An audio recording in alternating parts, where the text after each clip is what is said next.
In 1878, a one-eyed man with no college education and $9 in savings bought a bankrupt railroad for $5 million. He wasn't from money. He wasn't from the country.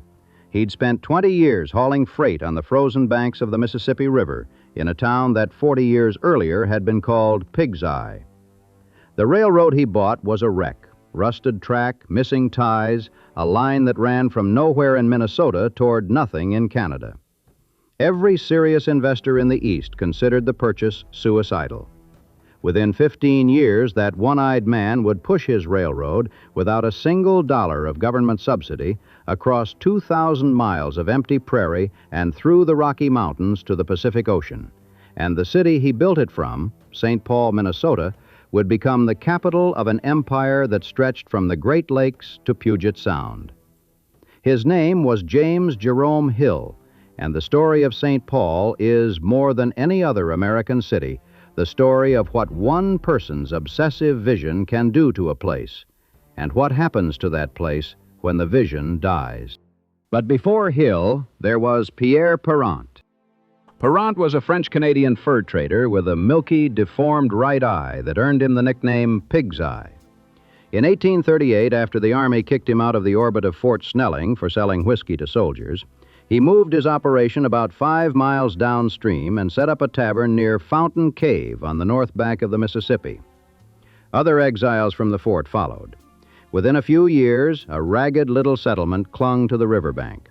A handful of cabins, a single dirt road, a lot of whiskey. The residents, with a kind of rough affection, called the place Pig's Eye Landing. It was not a name that inspired confidence. In 1841, Father Lucien Gaultier, a French Catholic priest sent to minister to the settlers, built a small log chapel on the bluffs above the landing and dedicated it to the Apostle Paul. He then informed the villagers, in terms that apparently didn't allow much debate, that the settlement would henceforth be known as Saint Paul. The name stuck. The bootlegger faded into obscurity. The priest's chapel is gone. But the city kept the apostle's name and the tension embedded in that renaming, a place of rough frontier appetite being dressed in sacred respectability, would define St. Paul for the next century and a half. In 1849, when the Minnesota Territory was formally established, St. Paul was named its capital, largely because it was the only settlement of any size. The population was 900. A visitor that year described it as a wild-looking place, full of people living in wagons and tents, with 2 hotels going up amid a chaos of small wooden buildings. But the designation mattered enormously, because it meant that St. Paul was the place where the power would be, and power attracts money, and money attracts people. It nearly lost that status almost immediately. In 1857, the territorial legislature voted to move the capital south to the town of St. Peter. The bill was approved. It was heading to the governor for his signature. And then a legislator named Joe Rolette, a fur trader, Métis, and by all accounts a man who enjoyed a good time, took the enrolled bill, tucked it under his coat, and vanished. He hid for 123 hours, holed up somewhere in St. Paul, while the legislative session's clock ran out. The bill could not be signed. St. Paul kept the capital. Rolette's theft was technically illegal. No one prosecuted him. The city owes its entire political identity to a man who stole a piece of paper and refused to come out of his room for 5 days. The capital designation alone wouldn't have made St. Paul matter. What made it matter was the river. St. Paul sat at the head of navigation on the upper Mississippi, the farthest point north that steamboats could reliably reach before the river became too shallow and too fast. That made it the front door to the entire Northwest. By the late 1850s, more than 1,000 steamboats a year were docking at St. Paul's levee, disgorging settlers, supplies, lumber, pianos, nails, doorknobs, and ambition. Everything heading into Minnesota, the Dakotas, and points west came through St. Paul. Everything coming back, furs, wheat, timber, left through St. Paul. The city's merchants sold to every new arrival and outfitted every family heading into the frontier. The population exploded from 900 in 1849 to 10,000 by 1860, and from there to over 41,000 by 1880. Minnesota's first newspaper, the Minnesota Pioneer, had been established in 1849 by James M. Goodhue, a booster with a sharp pen who liked to poke fun at the little villages upstream. The first bridge across the Mississippi at Saint Paul, the Wabasha Street Bridge, a wooden Howe truss, went up in 1859. A courthouse rose. A prison appeared. Churches multiplied, dividing along ethnic lines almost immediately. The French, German, and Irish Catholics couldn't agree on a language for services. So, by 1856, the diocese gave each group its own parish. The city was called the last city of the East, which was both a boast and a geographic fact. It was the point where the settled world ended and the frontier began, and it collected a toll on everything that passed through. It was on that levee in July 1856 that a 17-year-old named James Hill stepped off a steamboat from Ontario. He had lost his right eye at age 9 to a bow and arrow accident. His father had died when he was 14. He had 9 years of formal schooling and, by his own later account, had originally planned to become a fur trapper and work his way to the Orient. Instead, he got a job as a shipping clerk on the Saint Paul waterfront, what they called a mud clerk, because the work was dirty and the pay was worse. He earned $1.75 a day. Hill was short, barrel-chested, and by every account, absolutely relentless. He spent 20 years on that levee, learning the economics of moving things from one place to another. He loaded steamboats. He managed freight. He ran a fuel business, selling coal when other men were still burning wood. He ran a warehouse. He watched the river freeze every winter and saw the commerce stop. And he understood, earlier and more clearly than almost anyone around him, that the future belonged to the railroad, not the steamboat. In 1864, he walked into the Merchant's Hotel in Saint Paul and met a young waitress named Mary Teresa Mahegan, the daughter of Irish immigrants. He sent her to finishing school in Milwaukee. They married in 1867 and would have 10 children. By then, Hill was already building a warehouse between the railroad tracks and the steamboat landing, positioning himself at the exact point where one form of transportation gave way to the next. He was a man who understood transitions. The transition that would define everything came in the 1870s. The Saint Paul and Pacific Railroad was a small, struggling line that ran north toward the Red River Valley and the Canadian border. After the Panic of 1873, it went bankrupt. The track was in terrible shape. The route seemed to serve no one. But Hill saw what others didn't. He saw that the Red River Valley was some of the richest farmland on the continent, that settlers were pouring in, and that whoever controlled the only railroad in that corridor would control the movement of every bushel of wheat and every barrel of supplies. He valued the railroad's assets at over $19 million. It was selling for roughly $5 million. In 1878, Hill and 3 partners, Norman Kitson, a fellow steamboat man, and 2 wealthy Canadians, George Stephen and Donald Smith, backed by the Bank of Montreal, bought the railroad. Hill reorganized it as the Saint Paul, Minneapolis, and Manitoba Railway and got to work. He upgraded the track from iron to steel. He replaced wood-burning engines with coal. He cut shipping costs and reinvested the profits in expansion. Within a few years, the Manitoba Railway was one of the most profitable short lines in America, hauling wheat south out of the valley and settlers north into it. But Hill wasn't interested in a short line. He wanted the Pacific. In 1889, he renamed the railroad the Great Northern Railway and began building west. Not cautiously, not incrementally. Across the plains of Dakota and Montana, into country where there were no people, no towns, no customers. The critics called it Hill's folly. They said he was building a railroad through a wilderness that would never generate enough traffic to justify the cost. And he was doing it without the massive federal land grants that had financed every other transcontinental railroad in American history: the Union Pacific, the Central Pacific, the Northern Pacific. Hill was paying for it out of revenue and private capital. He was also doing something no other railroad builder had thought to do. He was creating his own customers. Hill recruited Scandinavian and German immigrants, offered them $10 fares to ride his railroad west, helped them settle along the line, taught them farming techniques adapted to the northern plains, and then shipped their crops to market. He was building the demand and the supply simultaneously. It was, in its way, brilliant. He once said, "Give me Swedes, snuff, and whiskey, and I'll build a railroad through hell." It wasn't a polished sentiment. It didn't need to be. The man who said it was laying track across 1,000 miles of frozen grassland. When the line reached the Rocky Mountains, Hill needed a pass. The established routes through the Rockies were steep, expensive, and controlled by competitors. Hill hired an engineer named John F. Stevens and sent him into the Montana wilderness in December 1889 to find a rumored low pass that Native Americans had spoken of, but that no surveyor had mapped.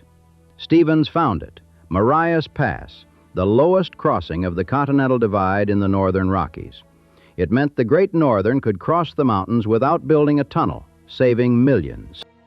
On January 6, 1893, the final spike of the Great Northern's transcontinental line was driven near scenic Washington. The railroad ran from Saint Paul to Seattle.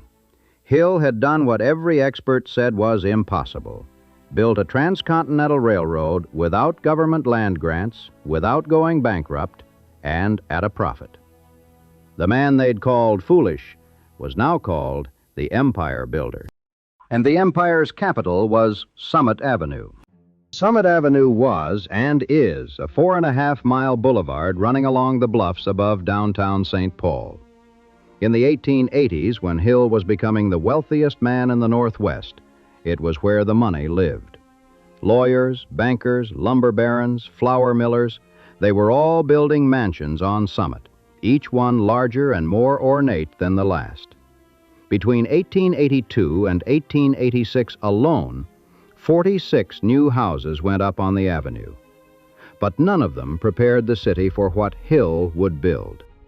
In 1882, Hill bought 3 lots at the eastern end of Summit Avenue, near the bluff's edge, with a commanding view of the river and the downtown below. On one of those lots stood the first house ever built on Summit Avenue, the home of Edward Duffield Neal, who had served as Abraham Lincoln's private secretary. Hill tore it down. He hired the Boston firm of Peabody, Stearns, and Ferber, the same architects who designed the cottages of Newport, Rhode Island, and told them to build him a house. Then he told them how to build it. He rejected stained glass window designs submitted by Tiffany and Company, writing that they were anything but what I want. When the architects overrode his instructions to the stonecutters, he fired them and hired another firm to finish the job. The result, completed in 1891, was a 36,000-square-foot Richardsonian Romanesque mansion of red sandstone. 5 floors, 42 rooms, 13 bathrooms, 22 fireplaces, a reception hall nearly 100 feet long, a 2-story skylit art gallery for his collection of Barbizon landscape paintings, and a 1,000 6-pipe organ in the basement. The master carver, John Kirchmeyer, a Bavarian immigrant, was paid $1 an hour. The general laborers earned $1.75 a day, the same wage Hill had once made on the levee. The total cost, which Hill recorded to the penny, was $931,275.01. It was the most expensive private residence in the state of Minnesota. Today, adjusted for inflation, that figure approaches $22 million. Hill oversaw the construction as if it were a branch of the railroad. The house had central heating, gas and electric lighting, a security system with retractable iron grills, a speaking tube communication network, and a dust collection system, all in 1891. The Pioneer Press reviewed it before the family moved in and noted, "Solid, substantial, roomy, and comfortable is the new home of James J. Hill and family. There has been no attempt at display, no desire to flaunt an advertisement of wealth in the eyes of the world." This was, of course, polite nonsense. The house was display. It was a 36,000 square foot argument that Saint Paul had arrived. 5 of Hill's children would eventually build their own homes on Summit Avenue. His son Louis lived next door at 260 Summit. The avenue became a Hill family compound as much as a public street. By the early 1900s, there were over 400 homes on Summit, representing virtually every style of American residential architecture from the Victorian era through the Roaring '20s. Today, 373 of them still stand, a preservation rate unheard of for an American mansion boulevard. New York's Fifth Avenue tore down its mansions for apartment towers. Chicago's Prairie Avenue was demolished for industry. Even Minneapolis gutted its own Park Avenue. Summit Avenue survived. Frank Lloyd Wright once called it the worst collection of architecture in the world. He was not fond of European imitation. A young man who grew up in its shadow had a sharper phrase. He called it a mausoleum of American architectural monstrosities. That young man was F. Scott Fitzgerald, and we'll come back to him. While Hill was building his house, his railroad, and his fortune, St. Paul was locked in a war with its neighbor. Minneapolis sat just 11 miles upriver, built around St. Anthony Falls, the only major waterfall on the entire Mississippi. The falls powered sawmills and flour mills that made Minneapolis an industrial juggernaut. By the 1880s, Minneapolis was the flour milling capital of the world. The two cities had developed distinct characters.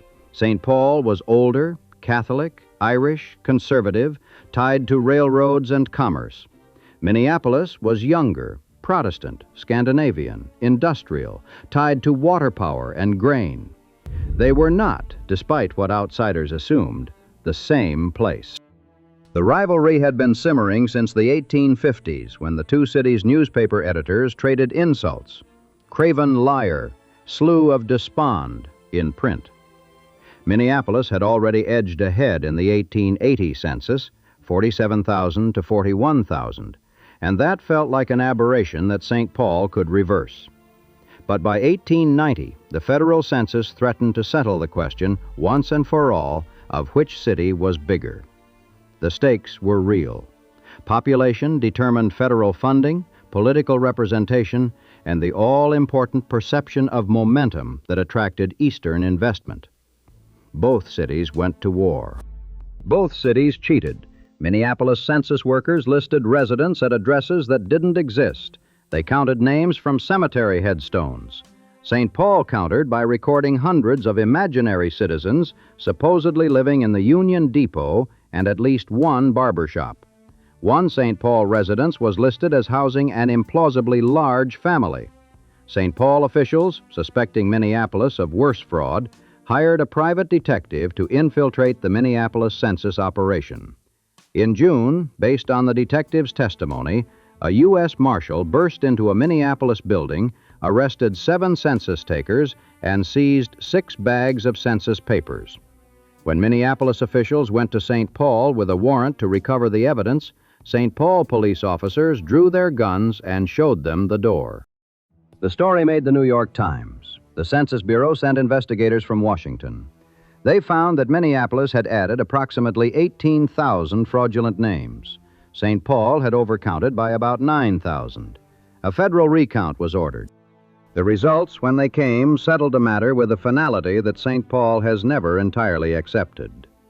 Minneapolis, 164,581. St. Paul, 133,156. Minneapolis wasn't just bigger, it was bigger by more than 30,000 people, and it would only pull further ahead. Minneapolis had water power, industry, grain, and the University of Minnesota. St. Paul had the state capitol, the railroad headquarters, and a lingering sense that it should have been first. The city responded to this indignity in the most St. Paul way imaginable. It threw a party. In 1885, a New York reporter had written that St. Paul was another Siberia, unfit for human habitation in winter. This infuriated the city's business leaders, including Hill. In February 1886, they staged the first St. Paul Winter Carnival, an elaborate festival of parades, curling, ice polo, toboggan races, and most spectacularly, an ice palace built from 20,000 blocks of ice cut from the frozen Mississippi. The palace was designed by the same architect who had built Montreal's ice palaces, recruited after a smallpox epidemic forced Montreal to cancel its own carnival. The structure was 100 feet tall, lit by electric bulbs, one of the few buildings in Saint Paul with electricity, and cost about $5,000. 8,000 people came to watch it being built. The message was unmistakable. We are not Siberia. We are not second, and we will turn our worst season into a spectacle. The carnival became an annual tradition. The ice palaces grew more elaborate. In the late 1930s and early 1940s, the palaces were designed by Clarence Wigington, Minnesota's first registered African-American architect and St. Paul's city architect. The grandest ice palace of all was built in 1992 to coincide with Minnesota hosting the Super Bowl. 166 feet tall, 15 million pounds of ice, nearly $2 million in construction costs. An ice castle that cost more than the James J. Hill House. But by the time of that first carnival in 1886, something else was happening in St. Paul that the boosters would not have put on any poster. In 1893, Cass Gilbert, a 35-year-old St. Paul architect, won the commission to design a new state capitol. The old one, a cramped four-story Romanesque building, had been deemed too small and poorly ventilated almost the moment it opened. Gilbert, who had been inspired by the White City of the 1893 World's Columbian Exposition in Chicago, designed a building that was an argument for Minnesota's ambition. He wanted Georgia white marble for the exterior, an expensive, controversial choice since it meant sending Minnesota money south. He prevailed, though local granite was used for the base as a compromise. Construction began in 1896. The dome was modeled on St. Peter's Basilica in Rome. The gilded quadriga sculpture at its base by Daniel Chester French, the same man who would later sculpt the Lincoln Memorial, depicted a Roman chariot pulled by 4 horses, symbolizing the progress of the state. The building cost $4.5 million. When it opened on January 2, 1905, it was illuminated for the first time, and the St. Paul Globe described it as a radiant and imposing spectacle against the dark sky. Cass Gilbert would go on to design the United States Supreme Court building. His career was made in St. Paul. Meanwhile, at the opposite end of the visual axis from the Capitol, about 1,000 feet away on the next hilltop, another monumental building was rising. The Cathedral of St. Paul, designed by Emmanuel Mascaret, had broken ground in 1906 and would be completed in 1915. Its dome was modeled on St. Peter's in Rome, just as Gilbert had modeled the capitals. From certain angles in the city, the 2 domes face each other across the gap, church and state, each claiming the skyline. The cathedral sat at the head of Summit Avenue, as if blessing the boulevard and all its mansions, or perhaps standing as a reminder that a city named for an apostle had obligations beyond commerce. By 1905, Hill was 66 years old. His empire was vast. The Great Northern, the Northern Pacific, which he and J.P. Morgan had bought control of in 1896, and the Chicago, Burlington, and Quincy, which extended south to St. Louis and west to Denver. In 1901, Hill and Morgan had formed the Northern Securities Company, a $400 million holding company designed to consolidate all major rail lines in the northwestern quarter of the nation. It was the largest corporate merger in American history to that point. President Theodore Roosevelt challenged it under the Sherman Antitrust Act. At Hill's insistence, the case was tried in St. Paul, in the Federal Courts Building, now Landmark Center, the same building where 3 decades later, John Dillinger's associates would be tried.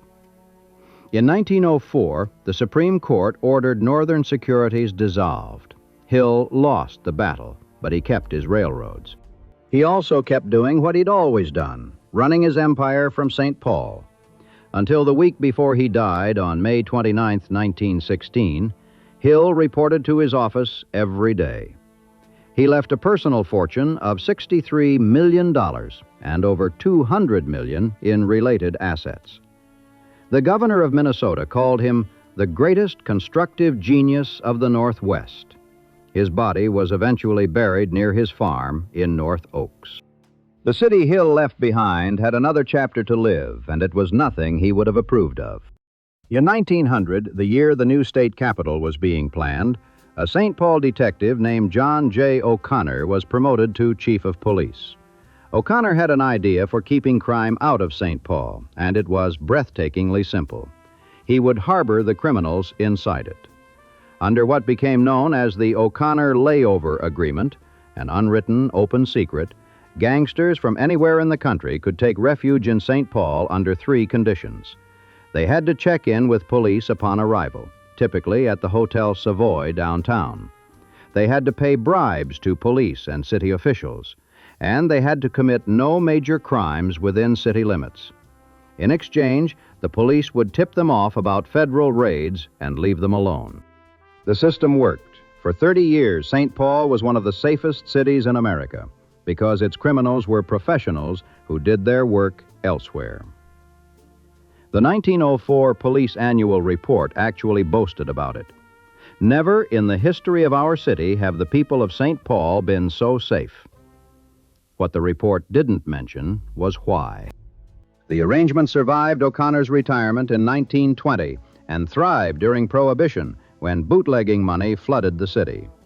A gangster named Leon Gleckman, known as the Al Capone of Saint Paul, ran his bootlegging empire from the Saint Paul Hotel. Illegal beer was stored in the soft limestone caves along the Mississippi, the same caves that had been used for decades to store cheese and grow mushrooms. Alvin Creepy Karpus and the Barker family set up housekeeping on the west side. Babyface Nelson recruited accomplices at the Green Lantern Saloon on Wabasha Street. Machine Gun Kelly passed through. Even Al Capone himself stayed at the Commodore Hotel. By 1932, more than 20% of the nation's bank robberies were committed in Minnesota, but almost none of them in Saint Paul. The criminals were, in their own perverse way, keeping their end of the bargain. It couldn't last. In 1933, the Barker Karpus gang kidnapped William Ham, Jr., president of the Ham Brewing Company, right off the streets of Saint Paul, and held him for a $100,000 ransom. The following year, they kidnapped Edward Bremer, president of the Commercial State Bank, for $200,000.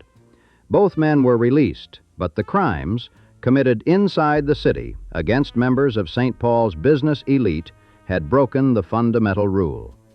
In March 1934, John Dillinger, holed up in the Lincoln Court Apartments, got into a shootout with FBI agents and a Saint Paul police officer, spraying the hallway with a Thompson submachine gun before escaping wounded to a doctor in Minneapolis. The O'Connor system was cracking. In 1934, journalist Howard Kahn hired a former Chicago investigator to bug Saint Paul Police Headquarters. They recorded over 2,500 incriminating conversations, officers tipping off gangsters, coordinating bribes, warning of raids. The transcripts were published in the Saint Paul Daily News. At least 9 police officials were suspended or fired.